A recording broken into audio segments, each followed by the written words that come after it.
Mystery monster L चुपाकाब्रा इन मणिपुर। दोस्तों, क्या हो यदि आपके पास बहुत सारे जानवर जैसे भेड़, बकरी और कुत्ते हो, जो आपके बाड़े में बंधे हुए हो और आप चैन की नींद सो रहे हो। पर जब आप सुबह उठते हैं और बाहर जाकर देखते हैं तो आप देखते हैं कि आपके सारे जानवर मरे पड़े हैं, और सिर्फ मरे हुए ही नहीं बल्कि बहुत ही रहस्यमयी तरीके से मरे हुए। जैसे उनके शरीर पर किसी तरह का घाव नहीं होना, बल्कि उनके शरीर पर एक गड्ढे का होना और उनके शरीर में से सारे खून का गायब होना। आज हम ऐसे ही घटनाओं को अंजाम देने वाले एक रहस्यमयी जीव के बारे में जानेंगे। बहुत समय पहले भारत के उत्तरी पूर्वी राज्य मणिपुर से किसी विचित्र जानवर एल चुपाकाब्रा इन मणिपुर की हमले की खबरें आ रही थी।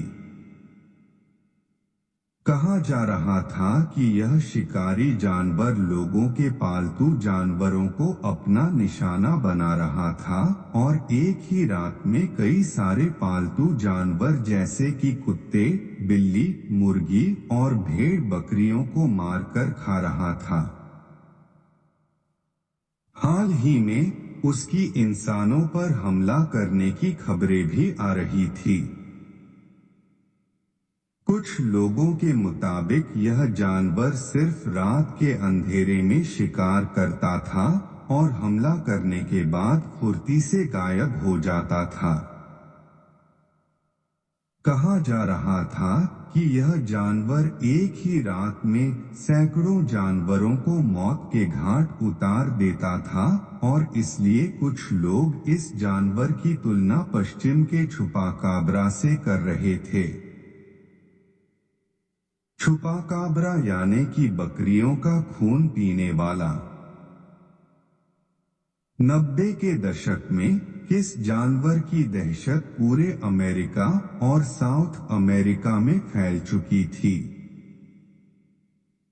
चुपाकाब्रा नामक यह जानवर रातों रात सैकड़ों जानवरों को मारकर उनका खून पी जाता था। गवाहों के मुताबिक चुपाकाब्रा 3 से 4 फीट ऊंचा एक जानवर था जिसके शरीर पर बाल नहीं थे और इसकी त्वचा खुरदरी थी।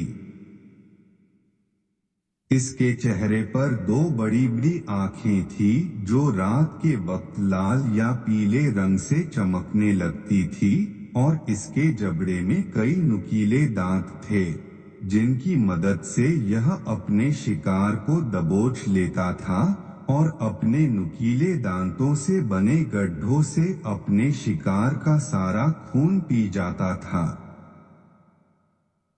इसीलिए चुपाकाब्रा से बने शिकारों के शरीर में खून की एक बूंद तक नहीं मिलती थी। कहा जाता है कि चुपाकाब्रा के पिछले पैर बड़े और शक्तिशाली थे, जिनकी मदद से वह तेजी से दौड़ा करता था या फिर लंबी छलांगे लगा सकता था। पूरे अमेरिका में कई लोगों ने चुपाकाब्रा को देखे जाने का दावा किया था और करीबन 25 सालों तक यह जीव चर्चा का विषय बना रहा। कुछ लोग तो यह भी कहते हैं कि चुपाकाब्रा नामक यह विचित्र जानवर इस दुनिया का था ही नहीं, बल्कि यह एक परग्रही जीव था। क्योंकि चुपाकाब्रा का हमला होने से पहले लोगों को उसके हमला किए जाने वाले इलाके से कई यूएफओ भी नजर आते थे। ऐसे में मणिपुर के कुछ लोगों का मानना था कि उनके राज्य में भी छुपा काबरा अपना कहर बरसा रहा है। मणिपुर के विष्णुपुर और नियाली नामक इलाके में जानवरों की रहस्यमयी मौतें हो रही थी और इसलिए मणिपुर राज्य में डर और दहशत का माहौल बना हुआ था। लोग सारी रात जागकर घरों के बाहर पहरा दे रहे थे और इस रहस्यमयी जीव को ढूंढने की कोशिश कर रहे थे। सरकारी अधिकारियों के मुताबिक यह काम उल चुपाकाब्रा का नहीं बल्कि कुछ भूखे भेड़ियों का था। दोस्तों, तो आपको क्या लगता है कि क्या यह उल चुपाकाब्रा भारत में पहुंच चुका था या नहीं? इसका जवाब मुझे कमेंट कर बताएं।